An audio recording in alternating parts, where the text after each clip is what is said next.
Hey there, welcome to the channel.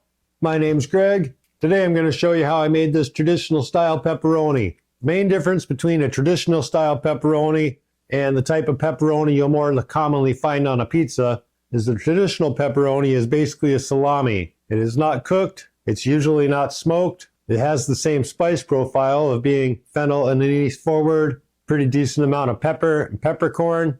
So let's get started. Let's make some pepperoni.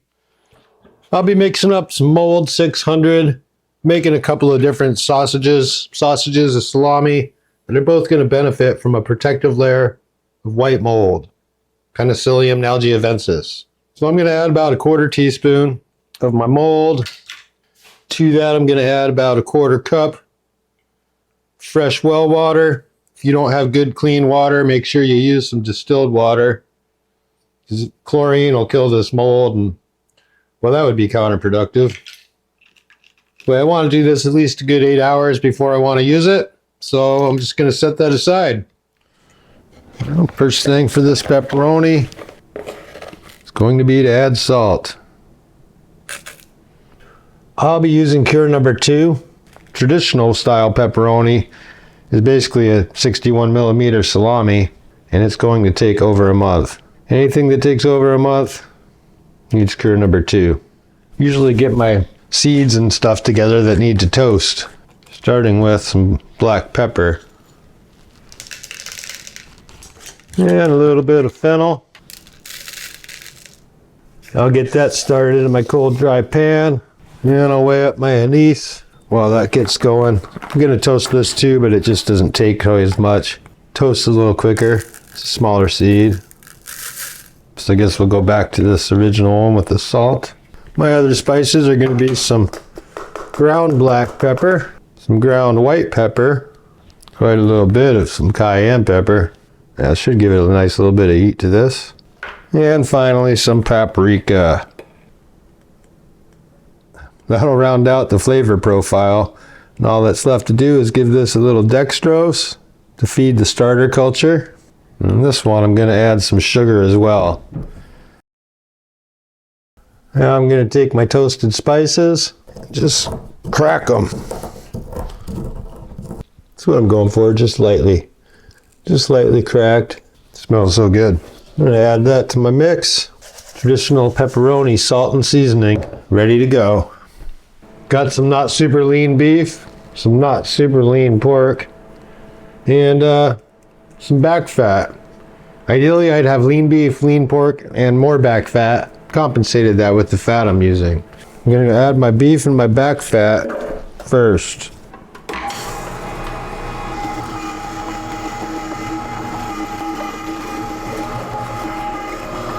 I'll stick a couple pieces of pork in there just to get the fat through. I'm going to switch bowls real quick and run the pork through.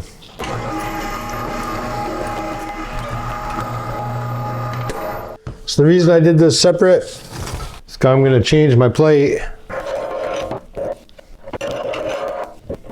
I want to grind this beef and the back fat through this 4mm, this finer die that I have. It does change the texture, how fine you grind it.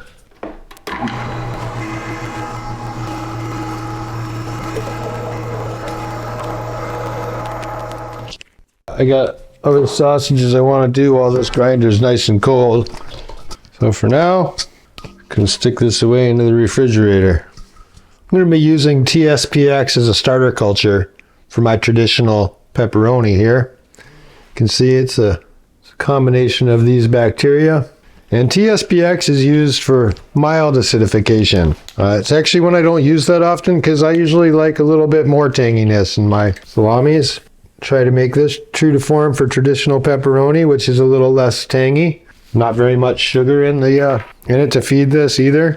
The amount of sugar also can affect the tanginess. So I'm going to put a 1/4 teaspoon of my T-SPX, and I'm going to put 1/4 cup of water in. Now I'm getting this ready about 15 or 20 minutes before I'm going to mix my farce. Particular culture ferments at a cooler temperature for, I don't know, I think it's going to take 2 to 3 days to drop pH. So I'll set that aside. These are my favorite casings to use for salamis. I like the 61 millimeter size. These protein line casings are really easy to work with. They slow the drying down nicely so the salamis don't dry too quick. You have time to develop flavor. They're pretty durable. They don't blow out very easily, although they can blow out.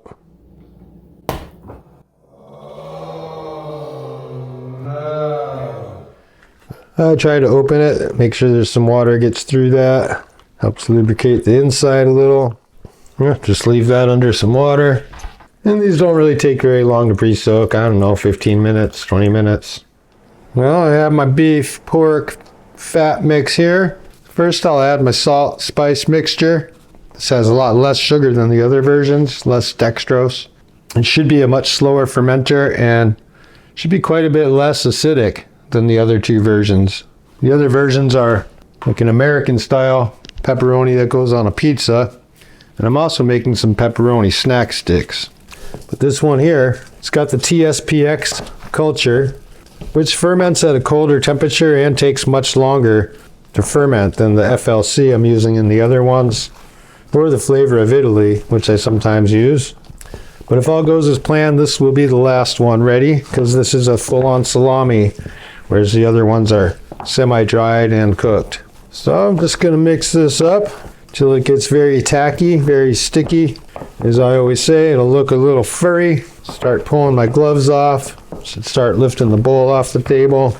And you start to see the protein strands reaching out from it. See, it's really all starting to come together in one mass now. It is starting to stick to my hand a little, not enough.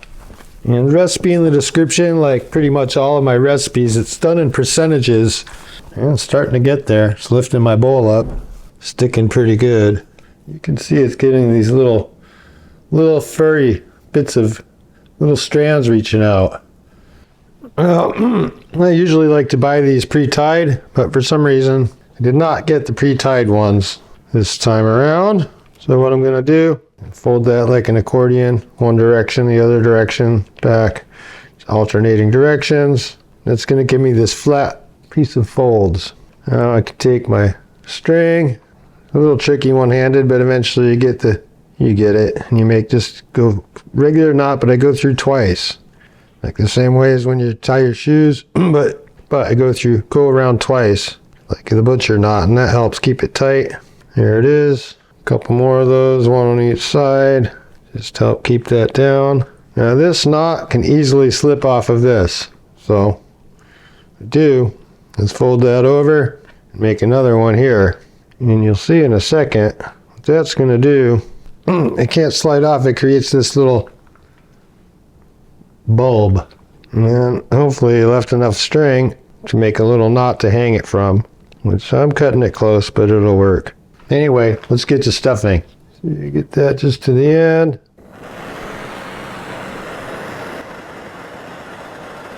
Sterilize that. Let it cool down a sec before I need to use it. Feed that sucker on there. Punch a couple holes here. And that's just going to let any air out. And hold real firm, and I really want to stuff this as tight as I can.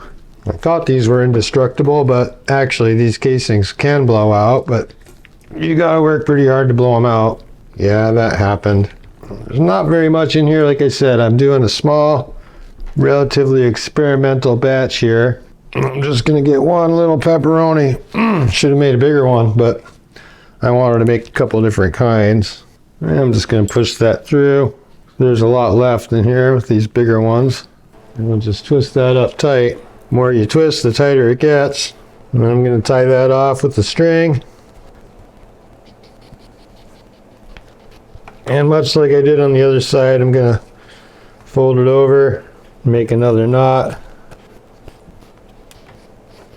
And then I'll cut some of this excess casing off. And I'll take my sausage picker, and I'll make sure anywhere where there's some air pockets, especially in this part where I was pushing the meat out of the horn.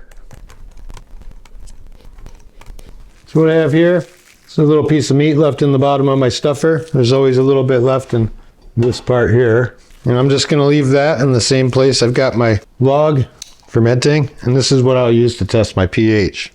And actually what I'm going to do with this log, there's many ways to create the humidity we need. It needs to be 90, even 95% humidity. It's going to work just fine for me for that. This is just a piece of plastic.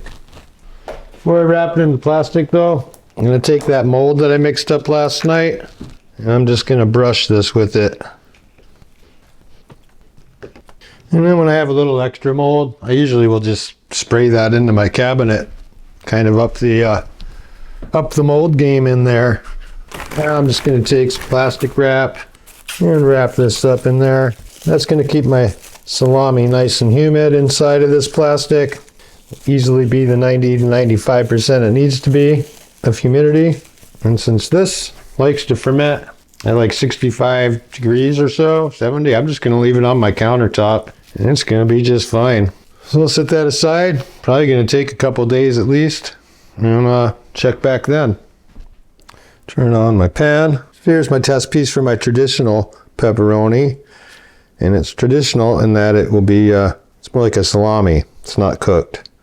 It's going for 4.9 to 5, and looks like I'm just under 4.9, so that's pretty good. 4.88, that's pretty darn close to 4.9. This took like about 52 hours. This was a slow fermenter, so hopefully that'll be a more mild tang to it. Should be. We'll see. My next step with this pepperoni is going to be to weigh it, make a tag with my starting weight and my target weight, and get it into my drying chamber.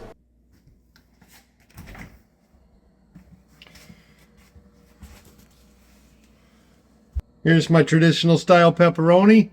It's been hanging in here for 3.5 months now, about 15 weeks. But over the last week and a half or so, it's really only lost a few grams. It's slowed way down as far as how much weight is losing, so it's about 35.5% right now. It's a little, I usually go closer to 38 to 40 for my salamis, but it's feeling pretty firm. I think I'm ready to cut it open and see what it's all about. 3.5 months. It's about 35.5% weight loss. I do usually go more like 38 to 40% of my salamis, but this just hasn't lost much weight in the last week and a half or so. It's slowed down significantly. I'm ready to see what's going on with it.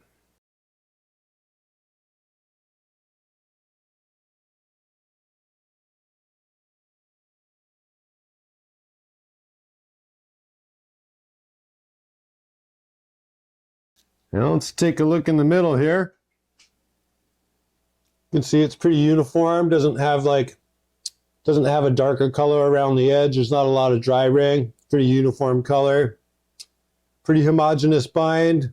I notice when I use a bit of paprika, fat tends to be a little more orange than white. Let's see what it tastes like.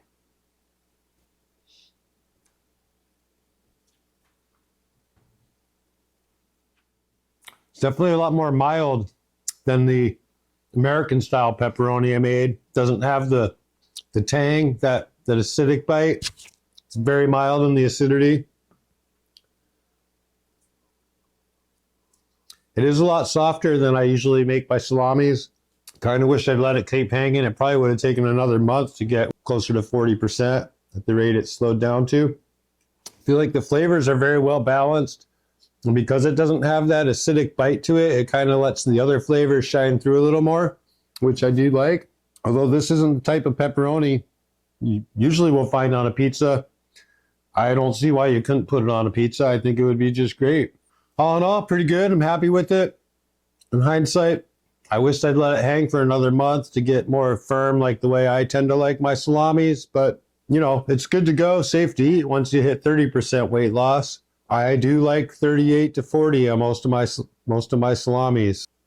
Although traditional pepperoni is not usually smoked, I think a nice cold smoke would actually go really good with this.